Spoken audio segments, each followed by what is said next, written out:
இந்த நிமிடத்தை நான் சரிபடுத்தப் போகிறேன் என்ற உறுதியோடு இறைவனை நெருங்குங்கள்.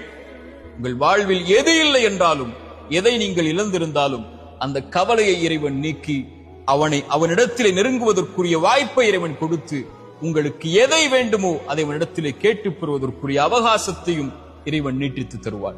இந்த ஒரு புரிதலை புரிந்தால், இந்த நேரத்தை பயன்படுத்தினால், இந்த நாளை பயன்படுத்தினால், இந்த நொடியை நமக்காக நாம் அமைத்துக் கொண்டால், இந்த உலக வாழ்வில் நாம் வெற்றியை நோக்கி பயணிக்கலாம். ஒரே ஒரு செய்தியை நினைவுக்காக சொல்கிறேன்.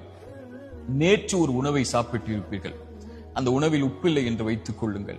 அந்த உணவை இன்று எடுத்து சாப்பிடுவீர்களா? மாட்டீர்களே.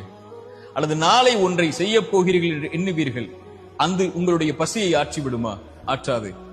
ஒரு உணவுக்கே நீங்கள் இப்படி என்றால், ஏன் கடந்த காலத்தில் நடந்த செயல்களையும் நினைவுகளையும் கொண்டு, அல்லது வராத உணவை கொண்டு, வராத எண்ணங்களை கொண்டு, நிகழ்காலத்தில் கவலை கொண்டு இதை அழித்துக் கொண்டிருக்கிறீர்கள்? வாழ்வென்பது மிக அற்பமானது, மிக குறுகியது. கண்மூடி முடிப்பதற்கு முன்னால் நாம் வாழ்வை முடித்து விடுவோம். அதற்குள் இந்த வாழ்வை இறைவனை சந்திப்பதற்கான தயாரிப்போடு வாழ கற்றுக்கொள்ளுங்கள். இறைவன் அதற்குரிய வழிகளையும் விசாலங்களையும் நம்முடைய வாழ்வில் ஏற்படுத்துவான். அஸ்ஸலாமு அலைக்கும் வரஹ்மத்துல்லாஹி.